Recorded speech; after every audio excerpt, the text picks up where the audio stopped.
Hey there, and welcome to the video. Today I don't have a new PBM design for you, but we're rather taking a look at the V7 Behemoth and its reliability. If you watched my last video, you know that I had done some math to get a normal distribution graph of its expected range before failure. However, when I was done with that video, I wasn't quite satisfied yet, because the V8 is just like 2, 3, 7 times laggier than the V7, but also just way less interesting than the Behemoth. For another thing, I didn't quite trust my statistics math, since I learned that in 10th grade and that was a couple of years ago. And finally, I did multiple test runs of the V7 before my first video, and those were all over 31,000 blocks, which, let's just say it's an unlikely result if that graph is correct. So I guess the best way to actually test its reliability would be to do a lot of test runs and get some hard empirical data to make a graph out of. The problem is that even though it only generates 2.5 to 3 MSBT of lag, that means that I can't run the game at more than 300 TPS, and then a single test run still takes over an hour. I just can't get enough results to make a good looking graph that way. To speed the process up, I decided to remove some of the things causing lag, like, for example, the light updates, reducing the render distance, and then, hoppers cause a lot of lag, right? And pistons and observers aren't the lag-friendliest things either. But then I just threw the entirety of Minecraft into the trash and remade the entire thing in Python. Okay, so maybe it's not the full game, but at least the statistical problem at the core of the Behemoth, so the movable Shulkers unloader, is implemented. This system works by dispensing a Shulkers every time we move forwards a block and taking a single item out by shortly unlocking the hopper. The broken Shulkers are fed back into the dropper because the hopper below is filled with the item type that we take out, while the item that we do take out is sucked out by that same hopper so that it doesn't go into the dropper. The system is considered to have broken or failed when we first place an empty Shulkers instead of the intended block.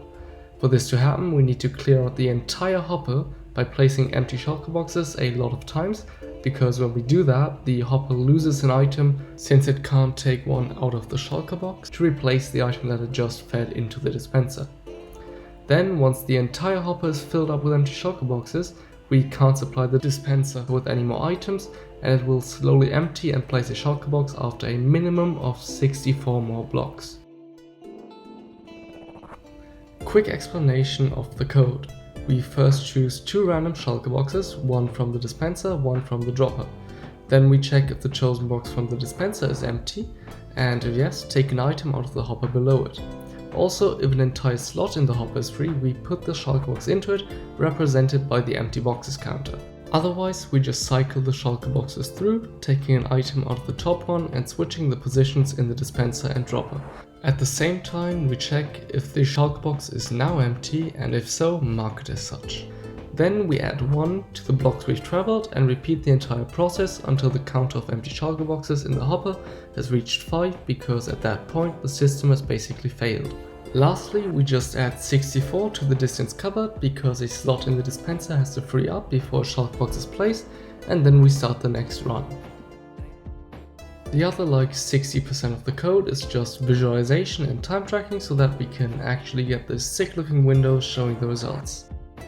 If you see any problems or errors in this code, please tell me in the comments, because I can't find any anymore and I don't want to use a simulation with errors.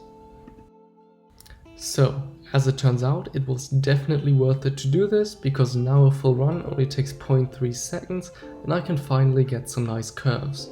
So this bad boy tells you the minimum value, the maximum value, the median, and even the standard deviation of the thousands of runs you just did, in addition to the 2 sick distribution graphs at the top.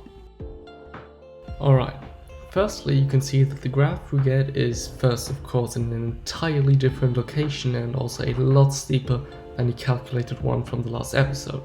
This is because the chance for a Shulker being chosen is only 1 in 9 or 11%. But of course we have a dropper in there too, so the chance per box to be placed twice as fast as possible is only 1 in 81 or 1.2%.